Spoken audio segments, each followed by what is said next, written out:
Bonjour, je suis Vincent Roch de la société VR Consulting. Je vais vous présenter notre outil pour établir votre prévisionnel de trésorerie. Cet outil va vous permettre d'avoir une vision globale de votre trésorerie sur 12 mois. Vous allez également pouvoir anticiper les situations délicates, mais aussi pouvoir faire des simulations comme par exemple le recrutement d'un salarié, la prise ou la perte d'un marché. Sans plus attendre, nous allons voir comment utiliser ce fichier. Il se présente en 3 onglets, Paramètres, Saisie des données bancaires et Prévisionnel de trésorerie. Dans le premier onglet, nous allons renseigner les paramètres de base indispensables pour établir votre prévisionnel, qui sont la date de début du prévisionnel et le solde de votre compte bancaire à cette même date. Si vous avez plusieurs comptes bancaires, vous pouvez soit consolider l'ensemble de vos comptes sur un seul fichier, soit scinder votre prévisionnel en autant de comptes bancaires que vous détenez. Si vous n'êtes pas familier des budgets de trésorerie, je vous conseille de consolider l'ensemble de vos comptes en un seul fichier, c'est-à-dire additionner l'ensemble des soldes bancaires. Sur cette page, vous pourrez également créer et modifier les catégories d'encaissement et de décaissement. Elles vous serviront à l'établissement de votre prévisionnel.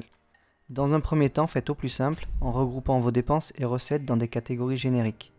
Quand vous serez plus familier avec l'outil et vos postes de décaissement et d'encaissement, vous pourrez affiner vos catégories en détaillant celles-ci, mais uniquement si cela est nécessaire. Il faut à tout prix éviter de rendre votre prévisionnel trop complexe et compliqué à comprendre.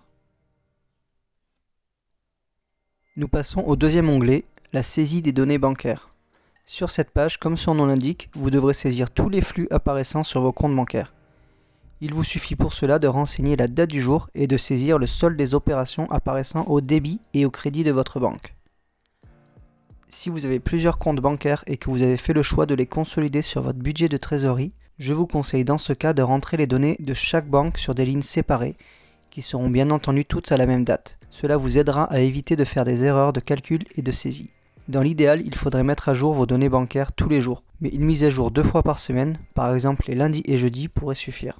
Cette mise à jour régulière permet à votre prévisionnel de trésorerie de s'adapter à la réalité de vos mouvements bancaires, ce qui vous aidera grandement pour ajuster votre prévisionnel afin qu'il soit le plus fiable possible. Car un budget prévisionnel de trésorerie n'est absolument pas figé, il faut le faire vivre en fonction des fluctuations de votre entreprise, de votre environnement, de vos choix et aussi des situations exceptionnelles.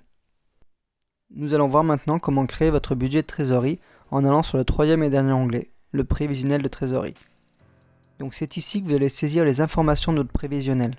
Sur les parties des encaissements et des décaissements, dans la première colonne vous renseignerez les catégories. Ensuite, vous mettrez en face de chacune d'elles les montants correspondants. Petit conseil, commencez d'abord par placer toutes vos catégories par ordre dans lequel vous souhaitez qu'elles apparaissent. Ensuite, budgétez les décaissements qui sont en abonnement, c'est-à-dire vos charges fixes. Cela vous permettra de dégrossir le travail. Après, vous pourrez vous attaquer à vos autres postes de dépenses. Attention à ne pas oublier la TVA et les différents impôts, les remboursements d'emprunts ou aussi les déblocages de subventions et aides diverses. En résumé, tout ce qui est susceptible de rentrer ou de sortir de votre compte bancaire. Très important aussi, un budget de trésorerie se fait toujours en TTC. Donc une fois votre budget établi, vous allez pouvoir suivre l'évolution de votre trésorerie et réajuster si nécessaire votre prévisionnel en fonction de la réalité de vos flux.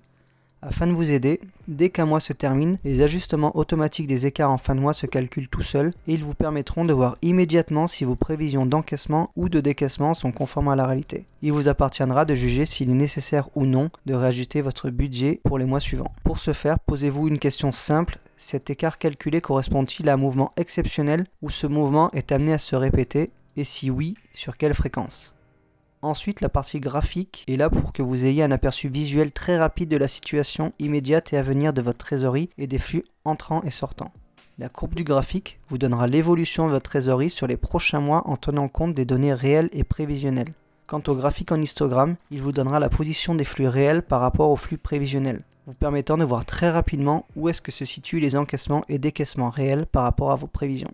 Donc voilà, cette présentation est arrivée à son terme. Maintenant, vous avez toutes les cartes en main pour devenir un véritable expert dans la maîtrise de vos flux de trésorerie, ce qui vous donnera plus de crédibilité envers vos différents partenaires financiers. J'espère que cette présentation vous aura plu et que notre outil vous sera utile. Je vous dis merci d'avoir suivi cette présentation et également à très bientôt.